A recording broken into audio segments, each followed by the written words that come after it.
तो hello everyone, welcome back to our YouTube channel. आप सबका फिर से एक नए रिएक्शन वीडियो में स्वागत है। और कैसे हैं आप लोग? आशा करते हैं कि आप लोग बढ़िया से होंगे।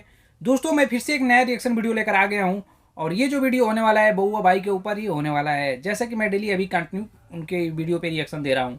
तो वीडियो का टाइटल होने वाला है दोस्तों, जो अतीक अहमद का वास्तविक वास्तव उसका क्या है। अतीक अहमद का जैसे कि उसका कल्चर क्या था, क्या क्या वो करता था, उसी के ऊपर बउआ भाई ने एक वीडियो बनाया है। तो इसी वीडियो पे हम लोग रिएक्शन देने वाले हैं। तो दोस्तों, मैं आपको बता दूं कि वीडियो में कंटिन्यू बने रहिएगा, क्योंकि एंड तक बहुत ही खतरनाक वीडियो होने वाला है और बहुत ही फैंटेस्टिक होने वाला है। तो आइए, आप लोगों को ज़्यादा टाइम न वेस्ट करते हुए वीडियो करूँगा स्टार्ट और फिर देते हैं अपना रिएक्शन। तो let's get started this video. दोस्तों, एक जमाना था जब बड़े लोग जेल पहुंचते ही बीमारी का बहाना बनाकर अस्पताल चले जाते थे, मगर जब से महान बांसुरी वादक अतीक अहमद अस्पताल के बाहर निपटाए गए हैं, गुंडे मवालियों ने तो अस्पताल के आगे से गुजरना ही बंद कर दिया है। खत्म। जिन लफंगों के अस्पताल के पास अपने घर थे, वो भी मकान बेचकर धर्मशाला में शिफ्ट हो गए। Bye bye. जिन्हें जेलों में हार्ट अटैक भी आ रहे हैं ना, वो लोग भी ये कह रहे हैं कि यहीं पर एक पैरासीटामोल खिला दो, लेकिन हॉस्पिटल नहीं जाएंगे। गया। सुना है कल सुबह एक माफिया को पुलिस हिरासत में खांसी आ गई, तो पुलिस वालों ने उससे पूछा कि क्या आपकी तबीयत खराब है? उसने कहा नहीं। पुलिस वालों ने कहा नहीं, आप नहीं जानते, आपकी तबीयत खराब है। उसने कहा भाई मेरी तबीयत है, मैं कह रहा हूं ना, नहीं खराब है। इसके बाद पुलिस ने उसकी एक नहीं सुनी और उसे घसीटते हुए अस्पताल ले गई। पूरे रास्ते माफिया ये कहते हुए रहम की भीख मांगता रहा कि मुझे अस्पताल मत ले जाओ, मत ले जाओ, मैं अपना इलाज जेल में करवा लूंगा। और उसे कहा गया कि बेटा अब तो तुम्हारा इलाज अस्पताल जाकर ही होगा। Good bye. नमस्कार दोस्तों, जय हिंद। मैं हूं रौनक। फनतंत्र में आपका स्वागत है। दोस्तों, जैसे एक क्रिकेट खिलाड़ी की महानता उसके रिटायर हो जाने के बाद ही पता चलती है, एक मूवी स्टार की ग्रेटनेस भी कई सालों बाद समझ आती है, उसी तरह गौरक्षक अतीक अहमद भी क्या अजीम शख्सियत थे। ओहो, ये हमें उनके जाने के बाद ही पता चल रहा है। बहुत से ऐसे लोग हैं जो पिछले कई सालों से सुन रहे हैं कि अतीक भाई माफिया थे, डॉन थे, मगर वो नादान शायद ये नहीं जानते कि अतीक भाई ने इतना ऊंचा मुकाम कैसे पाया, वो रत्न से महारत्न कैसे बने। तो आज के इस वीडियो में हम आपको मछली पालक अतीक अहमद के जीवन के कुछ ऐसे ही किस्से सुनाने वाले हैं, जिसे सुनने के बाद आपको दाऊद इब्राहिम भी मासूम खरगोश लगने लगेगा, जिसके बाद आप किम जोंग उन को भी चप्पल चोर बोलने लगेंगे, जिसके बाद सीरिया के दहशतगर्द भी आपको स्कूल के बाहर गुब्बारे बेचने वाले महसूस होंगे। तो इससे पहले कि मैं इस महान क्रांतिकारी के एक एक किस्से का आपको हिस्सा बताऊं, पहले मैं आपकी थोड़ी कमाई करवा देता हूं, ठीक है? तो बात ये है ना कि जबान आप चलाएं ना चलाएं, लेकिन आपको अपने कदमों को चलाना बहुत जरूरी है। और अगर कोई आपको ये कह दे कि भैया चलने पर आपको इनाम जीतने का मौका मिलेगा, तो जी हाँ, वॉक क्लब आपको डेली 2000 स्टेप चलने के डेली प्राइस दे रहा है और बिल्कुल फ्री, कोई एंट्री फीस नहीं, कोई सब्सक्रिप्शन नहीं है, बस चलना है। और जो इनाम आपको वॉक क्लब देने वाला है, या तो वो बैंक से विड्रॉ कर लो या फिर उससे रिचार्ज वगैरह करा लो मोबाइल का। एक लीडर बोर्ड भी है, जहां पर अगर आपने टॉप 3 में, आप टॉप 3 में अगर आ गए तो हर महीने आपको स्पेशल गिफ्ट मिलेगा। और सबसे बड़ी बात भैया, इन लोगों की फोटो पब्लिश होगी न्यूयॉर्क टाइम स्क्वायर के बिलबोर्ड्स पर। बचपन से ही मेरा सपना था कि मेरी भी फोटो वहां हो, तो मैंने तो चलना शुरू कर दिया। लेकिन चलने से पहले आप भी walkclub.com पर जाकर डाउनलोड कर लो वॉक क्लब और रजिस्टर करो इस रेफरल कोड के साथ जो आपको स्क्रीन पर दिखाई दे रहा है। वॉक क्लब कैसे काम करता है, अगर आपको कोई कंफ्यूजन है तो इस ऑप्शन पर चले जाओ और सुपीरियर से बात करके अपनी कंफ्यूजन मिटाओ। तो चलकर पैसा कमाने के बाद बात करते हैं उस शख्स की जिसने अपने कर्मों से बहुत इज्जत कमाई, जिसके जाने के बाद आज हम उनके महान अतीत की चर्चा कर रहे हैं इस वीडियो में। तो क्या था उस महान अतीक का अतीत और क्या थी अतीक भाई की खासियत, आइए एक एक करके जानते हैं। वीडियो पसंद आए तो अपने दोस्तों तक भी इसे जरूर पहुंचाएगा, शेयर करिएगा और हमारे चैनल को भी सब्सक्राइब करेगा। शुरू करते हैं। तो ये अतीक मियां की सबसे बड़ी खासियत थी उनकी धर्मनिरपेक्षता। आजकल जहां लोग दूसरों की मदद करने से पहले उनकी जाति या धर्म देखना नहीं भूलते, लोगों पर जुल्म ढाने से पहले अतीक भाई ने कभी भी उनका धर्म नहीं देखा। उन्होंने वार्ड पार्षद अशफाक कुन्नू की भी हत्या करवाई, तो बिजनेसमैन अशोक साहू का भी मर्डर किया। उन्होंने अपने कब्रिस्तान की जमीन बोलकर अपने मोहल्ले के हिंदुओं से उनकी जमीन हड़पना चाही, तो सभासद नस्सन को भी गोलियों से छलनी कर डाला। उनके जीते जी एक भी धर्म, जाति या बिरादरी के आदमी को कभी ये शिकायत नहीं रही कि अतीक भाई आपने उनको लूटा मगर हमें छोड़ दिया। जी, ये अतीक भाई के उदारवादी संस्कार ही तो थे। उन्होंने अशफाक से लेकर अमित तक सबकी बराबर खाट खड़ी की।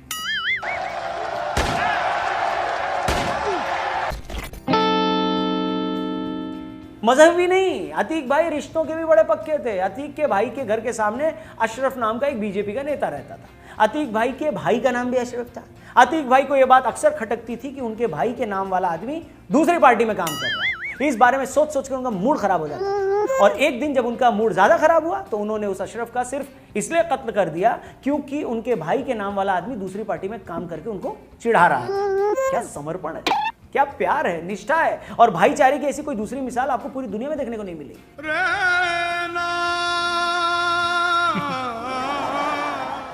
मैं तो बस ये सोचता हूं कि शुक्र है अतीक नाम का कोई लौंडा आईपीएल टीम में नहीं है, वरना उसके एक बार फेल होने पर अतीक भाई उसे अपना नाम खराब करने की जुर्म में पवेलियन से उठवा लेते हैं। वैसे शेक्सपियर कहेंगे ये नाम में क्या रखा है। अच्छा, अब ये कोई जाकर उस अशरफ से पूछो जो बेचारा नाम के चक्कर में मारा गया।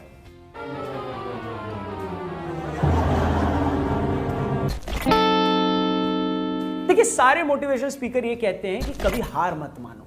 अतीक भी कभी हार नहीं मानते थे। 2004 में उनके भाई अशरफ को राजू पाल ने चुनाव में हराया तो अतीक भाई ने हार नहीं मानी और राजू पाल की हत्या करवा दी। कोई और होता तो इस हार के साथ सब्र करके अगले चुनाव के बारे में सोचने लगता, मगर सब्र का फल तो मीठा होता है और अतीक भाई को शुगर थी, इसलिए उन्होंने सब्र करके शुगर बढ़वाने की बजाय उसी वक्त राजू पाल की हत्या करवा दी। फिर उपचुनाव में अपने भाई अशरफ को चुनाव लड़वाकर और जितवाकर उस गरीब को उसका हक भी दिलवा दिया। इससे पता चलता है कि वो हर हाल में अपना मकसद पूरा करना चाहता था, फिर भले चाहे इस चक्कर में 10-20 की टांगे ही क्यों न तोड़नी पड़े। बड़े जुझारू थे भाई।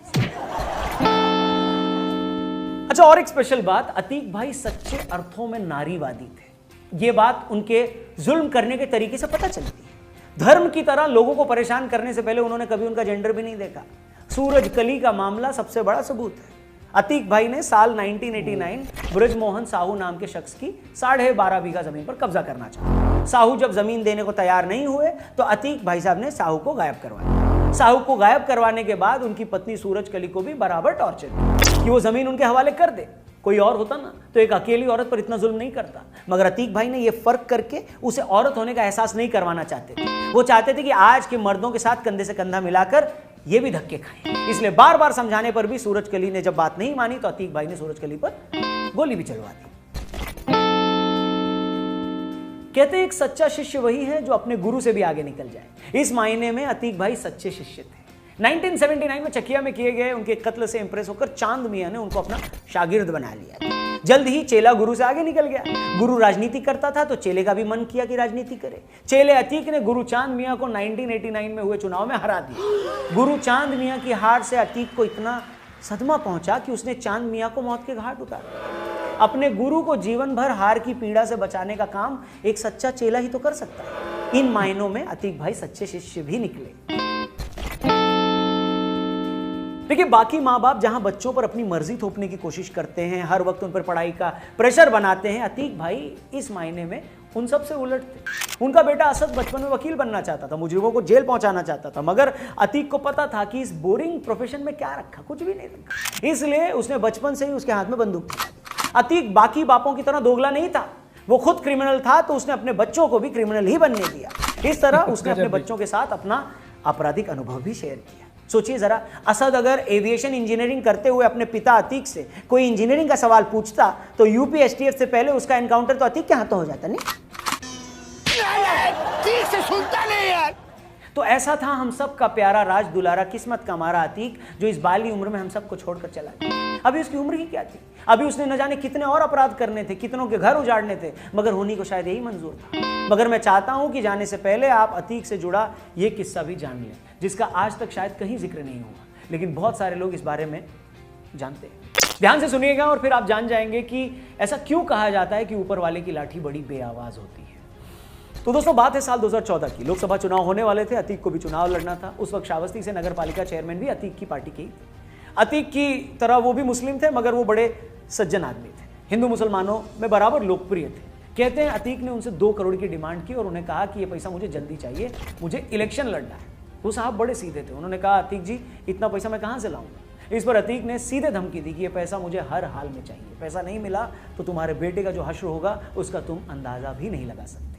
कहते हैं इसके कुछ रोज बाद उन साहब का इंतकाल हो गया। शायद वो ये दबाव बर्दाश्त नहीं कर पाए, और जैसा मैंने कहा था ना कि ऊपर वाले की लाठी बड़ी बेआवाज होती है, अतीक को शायद किसी हत्यारे की गोली से मरना ही था, मगर उसकी मौत से 1 रोज पहले उसे अपने बेटे की मौत भी देखनी पड़ी।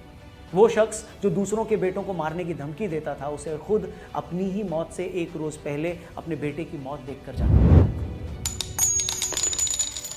अब इसके बाद क्या ही कहूं सिवाय इसके कि ऊपर वाले की लाठी सच में बड़ी बेआवाज होती है।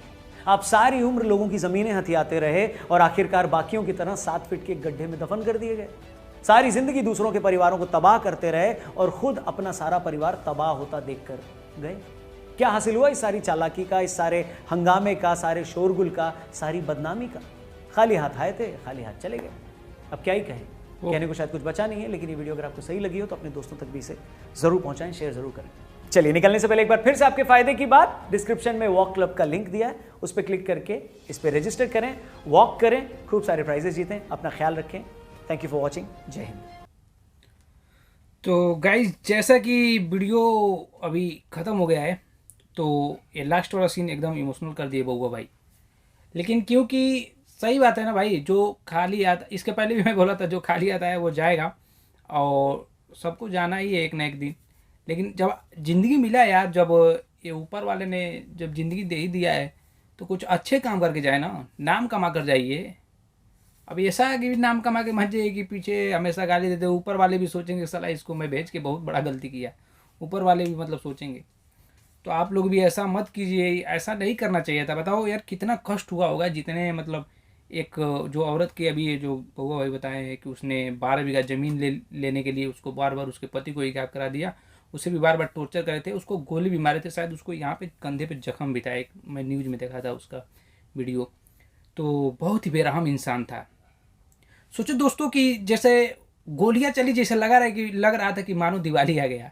और जिस दिन दिवाली है उस दिन उसके मतलब प्रयागराज में पूरे अगल बगल के जितने अतीक ने जितना टॉर्चर किया था उन सब लोगों को, उन लोगों का तो समझो दिवाली आ ही गया था। मतलब खुशी ही खुशी था, सबके चेहरे पे हंसी था, जैसा लग रहा था कि कोई त्यौहार आ गया है इसके मर जाने के बाद। ऐसा भी गुंडाई नहीं करना चाहिए कि मतलब लोग बिना त्यौहार का त्यौहार मनाने लगे। तुम्हारे सभी लोग मौत पे उदास होते हैं, थोड़ा सा इमोशनल होते हैं, लेकिन इसके अतीक के मौत पे सभी लोग जश्न मनाए हैं और सब लोग खुशी का समझो ठिकाना ही नहीं है। प्रयागराज में पूरा जश्न ही था। मातम की तो बात ही छोड़ दीजिए, मातम सिर्फ मना होगा तो यही अतीक के घर में, वो भी कोई मनाने वाला इसको घर वाले भी अगल बगल का कोई दफनाने वाला भी नहीं आया। क्या है इतना पैसा कमाने का, क्या है ये सब लूटपाट कर गिरने का, कि घर वाले ने मिट्टी भी नहीं नसीब किया, तुम्हारे अगल बगल वाले किया, अपनों ने नहीं किया। क्या है इस रुतबे का, इस पैसा कमाने का, तुम इतना लूटे, इतना सब वैसे चला गया। तो उसमें देखा हूँ इसका इलाहाबाद में एक घर बहुत बड़ा, प्रयागराज में बहुत बड़ा घर इसका, समझ लीजिए खंडहर हवेली, जो कि जिसका मलबा अभी उसको गिरा दिया गया है, पूरा मलबा वैसे ही पड़ा है, अभी भी खड़ा है, जिसमें इनकम टैक्स उसमें छापा मारा था तो पता नहीं कितना 5-6 करोड़ उसमें से पैसा मिला है तकरीबन, ऐसा करके। इतना पैसा रख के क्या किए हो, इतना ज़मीन भी लूट कर क्या किए हो भाई, कुछ नहीं ना। तो इसीलिए कि ज़िंदगी में देखिए सब्र करना सबसे बड़ी बात है, और किसी के साथ में गलत मत करिए। और हाँ, आपके साथ अगर गलत होता है तो आप एक्शन ले सकते हो, लेकिन कानूनी प्रक्रिया से। ये नहीं कि आपको कोई टॉर्चर किया तो आप उसको ऑन द स्पॉट मार दिए, ऐसा नहीं है। कानूनी प्रक्रिया से लीजिए। हाँ, अगर छोटा मोटा अगर कोई लफड़ा है तो आप कॉम्प्रोमाइज़ कर सकते हैं। ये नहीं छोटी बात में भी पुलिस को बुलाने, जहाँ कॉम्प्रोमाइज़ ना हो, जहाँ मैटर अपने में सॉल्व ना हो, वहाँ पे पुलिस को बुलाइए। फिर उसके बाद कानून है, नियम है, प्रक्रिया है, उसको फॉलो कीजिए, वैसे ही आपका सब सिस्टम सही हो जाएगा, है ना दोस्तों। तो बस वीडियो ये बहुत लंबा हो जाएगा, वीडियो को यहीं पे एंड करेंगे और फिर मिलते हैं अगले एक नेक्स्ट वीडियो के साथ।